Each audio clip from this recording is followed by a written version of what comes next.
지난 7부 우리는 고려의 태조 왕건이 후삼국 통일의 대업을 완성하고 북진 정책이라는 원대한 비전을 펼쳤으나 수많은 왕자들과 강력한 호족들의 존재로 인한 왕위 계승의 불안감에 시달리며 죽음을 앞두고 훈요 10조를 남겼음을 보았습니다. 그의 고뇌와 미래에 대한 우려는 결국 그가 눈을 감자마자 현실이 되어 고려를 혼돈의 소용돌이로 몰아넣었습니다. 강력한 카리스마로 난세를 평정했던 태조 왕건의 죽음은 그가 맺었던 수많은 혼인 동맹의 화려한 유산 뒤에 숨겨진 피의 칼날이 왕자를 향해 번뜩이는 불안정한 왕조의 운명을 예고했습니다. 왕위 계승의 정확한 원칙이 부재한 상황에서 왕자들은 각자의 외척 세력을 등에 업고 피비린내 나는 권력 다툼을 시작했습니다. 오늘 우리는 건국신화, 호족의 시대의 8번째 막을 올리며 태조 왕건 사후, 해종과 정종의 불안정한 왕권, 훈요 10조에 담긴 왕위 계승의 모호함을 틈탄 야심 가득한 호족 왕규의 대반란, 그리고 고려 초기를 뒤흔든 피의 왕좌 다툼을 스릴과 박진감 넘치게 추적합니다. 왕권 강화의 험난한 길이 지금부터 펼쳐집니다. 943년 후삼국 통일의 대업을 완성한 태조 왕건이 승하했습니다. 태조는 생전 혼인 정책을 통해 수많은 지방 호족들과 관계를 맺었는데 무려 29명의 아내와 그들에게서 태어난 수많은 왕자들을 두었습니다. 이는 통일 초기 국가의 안정과 호족 통합에 기여했지만 역설적으로 태조 사후에는 복잡하고 불안정한 왕위 계승의 씨앗이 되었습니다. 태조 왕건은 훈요 10조에서 왕위는 적장자에게 계승하는 것이 원칙이지만 어질지 못하면 유능한 자가 이을 수도 있다고 명시하여 왕위 계승 원칙을 더욱 모호하게 만들었습니다. 이는 결국 왕자들이 각자의 외척 세력을 등에 업고 왕자를 노리는 빌미를 제공했습니다. 태조 왕건의 뒤를 이어 왕위에 오른 것은 장남 해종이었습니다. 해종의 어머니는 나주 호족 오다련의 딸인 장화왕후 오씨였습니다.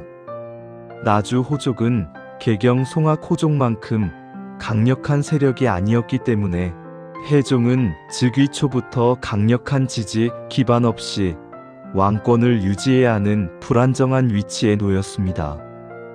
그의 앞에는 호시탐탐 왕위를 노리는 이복동생, 왕자들과 그들을 지지하는 강력한 외척 호족 세력들이 버티고 있었습니다.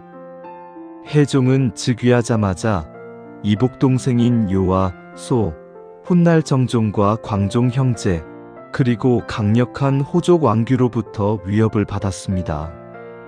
특히 왕규는 태조 왕건의 제육비인 정한왕후의 아버지이자 태조의 사위로서 막강한 권력을 가지고 있었습니다.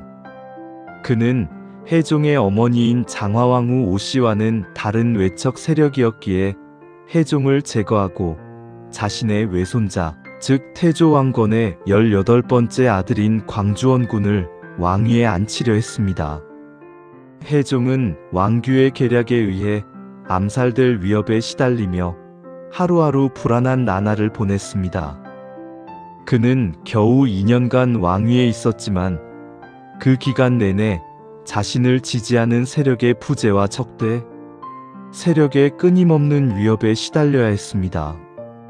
결국 해종은 945년 병으로 세상을 떠났는데 그의 죽음은 당시의 권력 투쟁과 무관하지 않다는 의혹이 끊이지 않았습니다.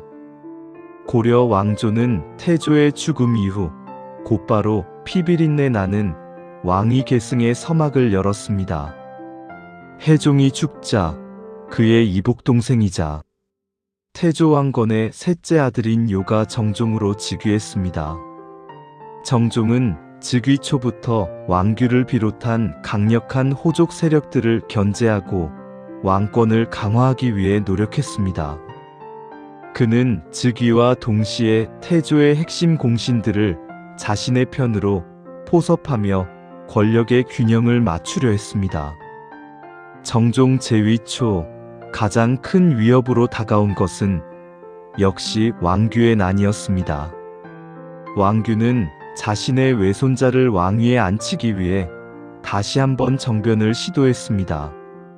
하지만 당시 실권자였던 태조의 사위이자 혜종의 외숙이었던 왕식념과 정종의 이복동생인 왕소훗날, 광종 등의 활약으로 왕규의 난은 진압되었습니다. 왕규와 그의 외손자는 처형되었고, 이로써 고려 왕조를 뒤흔들었던 초기 왕위 쟁탈전은 일단락되는 듯 보였습니다. 왕규의 난을 진압한 정종은 한시름 놓았지만 왕권은 여전히 불안정했습니다. 그는 수도를 개경에서 서경, 현 평양으로 옮기려 하는 등 태조의 북진 정책을 계승하며 왕권 강화와 새로운 질서 확립을 시도했지만 강력한 호족 세력의 반발에 부딪혀 뜻을 이루지 못했습니다. 태조가 남긴 호족들의 세력 균형이라는 과제가 여전히 정종에게 큰 압박으로 작용했던 것입니다. 정종은 혜종과 마찬가지로 재위 기간이 짧았습니다. 그는 즉위한 지 4년 만인 949년에 병으로 승하했습니다. 그의 죽음 또한 정확한 원인이 밝혀지지 않았으며 당시 불안정했던 정치 상황과 무관하지 않다는 추측이 많습니다. 정종은 스스로 내가 죽거든 왕소광종과 왕위에 오르도록 하라는 유언을 남겼다고 전해집니다. 이는 정종 스스로 강력한 왕권을 확립할 능력이 부족함을 인정하고 다음 왕에게 그 역할을 맡긴 것으로 해석될 수 있습니다. 태조 왕건의 죽음 이후 불과 6년 만에 2명의 왕혜종, 정종이 차례로 불안정한 죽음을 맞이했습니다.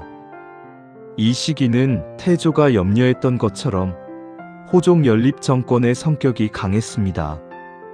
즉, 어느 한 호족도 강력한 왕권을 견제할 수 없는 상황에서 여러 호족들이 서로의 힘을 바탕으로 왕위를 좌지우지했던 것입니다. 이처럼 고려 초기 왕위 계승을 둘러싼 피비린내 나는 암투는 새로운 통일 왕조의 기반을 흔들고 있었습니다. 하지만 이러한 혼란 속에서도 왕권 강화를 위한 태조 왕건의 유우는 사라지지 않았습니다.